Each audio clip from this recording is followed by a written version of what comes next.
Vous voulez rendre un cours plus ludique, sans être pour autant un créateur professionnel de jeux de société ou un crack en montage d'images? C'est largement faisable et rapide à l'aide des IA génératives. Je vais vous exposer en moins de 10 minutes un exemple qui ne se veut pas modélisant, mais qui peut-être vous inspirera. Voilà mon point de départ. Une séance de SVT que je menais en classe inversée, c'est-à-dire que j'envoyais un cours sur le NT et que je proposais des exercices le jour J.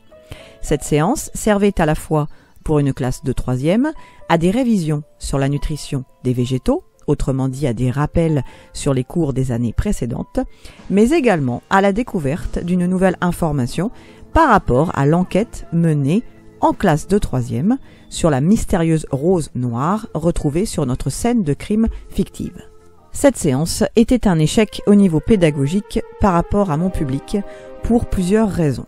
Déjà, en moyenne, 4 à 5 élèves sur 30, maximum, travaillaient la leçon en dehors des cours. Lors du début de séance, une partie magistrale d'une quinzaine de minutes sur le phénotype de la rose ne faisait pas assez entrer les élèves dans les apprentissages. Et les 40 minutes qui suivaient, en mode exercice, étaient vraiment trop rébarbatives pour tous. Je ne jouais pas du tout sur les leviers de l'apprentissage, ou en tout cas pas assez. Comment dynamiser cette séance de cours? Pour commencer, je tenais vraiment à me baser en priorité sur les 4 leviers de l'apprentissage. L'attention, l'engagement actif, le retour sur erreur et la consolidation de connaissances. Je voulais ludiciser cette séance, c'est-à-dire, comme je l'ai expliqué dans une autre vidéo, que je souhaitais intégrer des mécanismes du jeu dans cette séance. Mais attention, pas de chocolat sur les brocolis, comme je l'ai déjà dit et comme le disait Célestin Freinet, l'objectif de travail doit rester explicite. J'ai donc décidé de m'aider des IA génératives en guise d'assistant pédagogique pour réfléchir avec elles et j'ai déclenché mon chronomètre. Voilà ce à quoi j'ai abouti en 1h30. Avant de saisir un prompt dans une IA générative, n'oubliez pas que la plupart sont basés sur des modèles anglo-saxons. Ainsi, elles digèrent mal les acronymes. Je préfère, moi, dire professeur de biologie que professeur de SVT. De même, elles connaissent très mal les classes en France. Je préfère donner l'âge de mes élèves plutôt que d'indiquer, par exemple, classe de 3e. J'ai donc sollicité mon IA favorite en mode brainstorming. Mon prompt commençait par « Tu es mon assistante pédagogue. Je suis une professeure de biologie qui souhaite modifier une séance pour la rendre plus ludique pour des élèves de 14-15 ans. » Je lui ai soumis mes contraintes d'effectifs, également de documents. Je lui ai fourni mes documents déjà existants en PDF. Mes exercices du jour avec des questions, un QCM, un schéma à noter, un mot croisé, des textes à lire. Je lui ai précisé que je ne souhaitais pas créer de nouveaux documents, ce qui serait chronophage. Je lui ai indiqué que je souhaitais faire des ateliers tournants, mais qu'il fallait veiller à respecter un effectif maximal de 3 ou 4 élèves par atelier. J'ai indiqué le contexte de révision et de nouveautés par rapport à mon scénario de la rose noire. Je lui ai précisé également les compétences que j'avais fait travailler jusqu'à présent. Également le fait que je ne voulais pas de numérique dans cette séance. En termes de production finale, j'ai indiqué que les élèves disposaient d'une copie double qui correspondait à notre dossier d'enquête, ce qui est lié à mon fonctionnement personnel en classe de 3e, mais que le reste pouvait être rédigé sur une feuille à part. J'ai terminé en lui disant de se baser sur les leviers de l'apprentissage et je l'ai laissé mouliner tout ceci.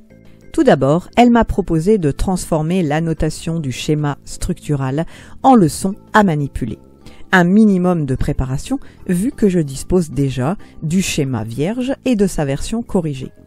Il m'a donc suffi d'imprimer un de chaque, de découper les légendes de la version corrigée, puis de plastifier le tout et de redécouper le plastique autour des légendes à placer. Et zou, atelier 1, prêt, 0 création de nouveaux documents. Pour la découverte de la séance, l'explication du phénotype noir de la rose, l'IA m'a proposé de leur faire retravailler la construction de textes explicatifs, justement la compétence que j'avais faite remobiliser la semaine précédente. Auparavant, cette partie était en cours dialogué, en magistral, en début de séance.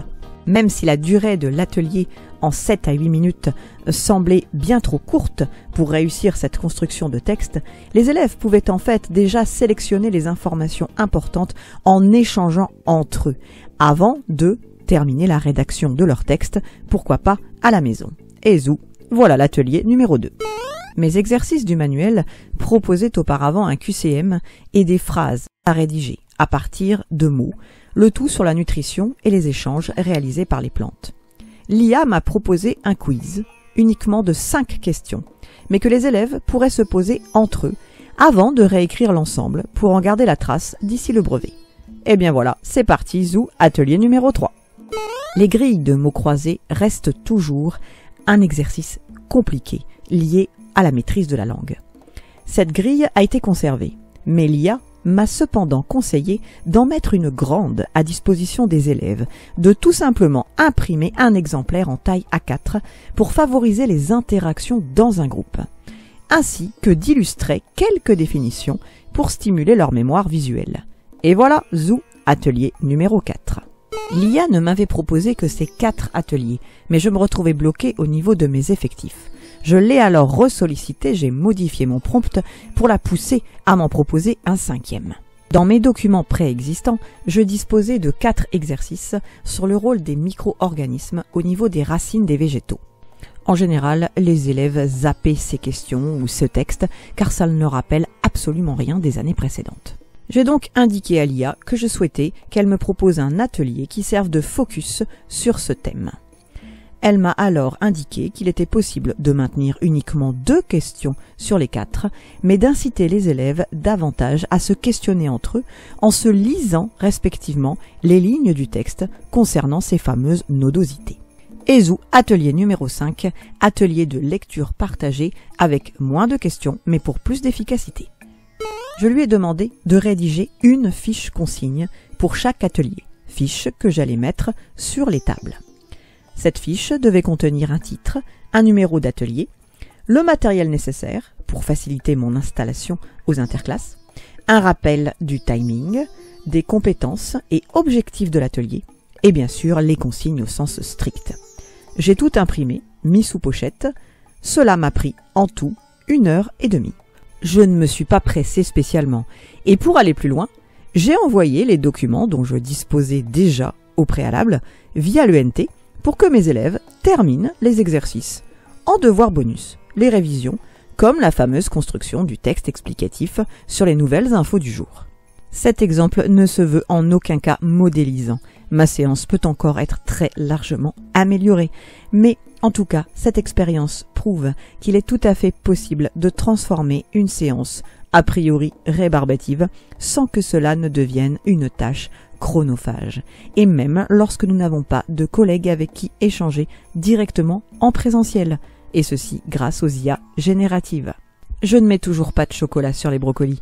Mes élèves avaient des objectifs de travail explicites, mais avec un peu de créativité, l'assistance en mode brainstorming d'une IA, je pense avoir réussi à revitaliser ce cours. À vous de jouer!